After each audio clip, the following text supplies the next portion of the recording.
നമസ്കാരം. പാരീസ് ഒളിമ്പിക്സിൽ ഗുസ്തി താരം വിനേഷ് ഫോഗട്ടിനെ അയോഗ്യരാക്കിയ നടപടി രാജ്യത്തെ ആശയക്കുഴപ്പത്തിലാക്കിയിരിക്കുകയാണ്. 50 കിലോ വിഭാഗത്തിലാണ് വിനേഷ് ഫോഗട്ട് മത്സരിച്ചത്.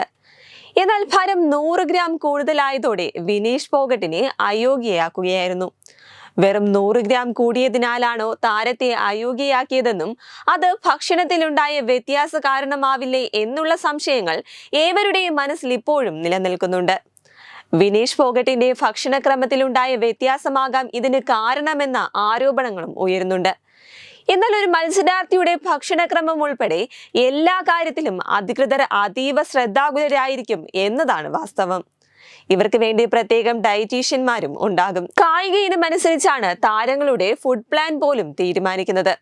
മത്സരാർത്ഥികൾക്ക് ആവശ്യമായ എനർജി നൽകുന്ന ഭക്ഷണമാണ് അവർക്ക് മുന്നിൽ വിളമ്പുക, അതും കൃത്യമായ ഇടവേളകളിൽ.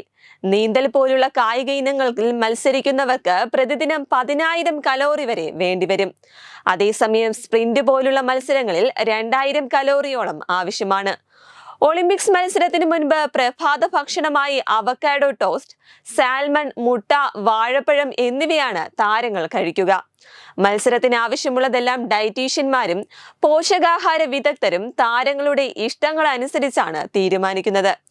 താരങ്ങൾക്ക് എന്തെങ്കിലും ഭക്ഷണം അലർജി ഉണ്ടെങ്കിലും അവരെ മറ്റേതെങ്കിലും അസുഖങ്ങൾ അലട്ടുന്നുണ്ടെങ്കിലോ അതിനനുസരിച്ചുള്ള ഭക്ഷണമാകും നൽകുക. അതേസമയം ഉസൈൻ ബോൾട്ട് 2008 ബീജിംഗ് ഒളിമ്പിക്സിൽ പങ്കെടുക്കുന്ന സമയത്ത് ദിവസവും കഴിച്ചിരുന്നത് 100 മക്ഡൊണാൾഡ് ചിക്കൻ നഗറ്റുകളാണ്. അത്രയും തനിക്ക് ആവശ്യമാണെന്ന് അദ്ദേഹത്തിന് അറിയാമായിരുന്നു. തുടർന്ന് ആ മത്സരത്തിൽ 3 സ്വർണമാണ് അദ്ദേഹം നേടിയത്. എന്നാൽ ഇതൊരു ഒറ്റപ്പെട്ട സംഭവം മാത്രമാണ്. പല താരങ്ങളും തിരഞ്ഞെടുക്കുക പഴങ്ങളും പച്ചക്കറികളും അടങ്ങുന്ന ആരോഗ്യകരമായ ഭക്ഷണമാണ്. എല്ലാ ഡയറ്റ് പ്ലാനിലും ഉൾപ്പെടുന്നത് 4 പ്രധാന ഘടകങ്ങൾ ഉണ്ടായിരിക്കും. ഊർജത്തിന് ആവശ്യമായ കാർബോഹൈഡ്രേറ്റ്, പ്രോട്ടീൻ, ഒമേഗ 3 അടങ്ങിയ ഭക്ഷണം, ആരോഗ്യകരമായ കൊഴുപ്പ് അടങ്ങിയതും രക്തസമ്മർദ്ദം നിയന്ത്രിക്കാൻ സഹായിക്കുന്നതുമായ പഴങ്ങളും പച്ചക്കറികളും എന്നിവയാണ് താരങ്ങൾ കൂടുതലായും കഴിക്കുക. വെബ് ഡെസ്ക് തത്തുമൈ TV.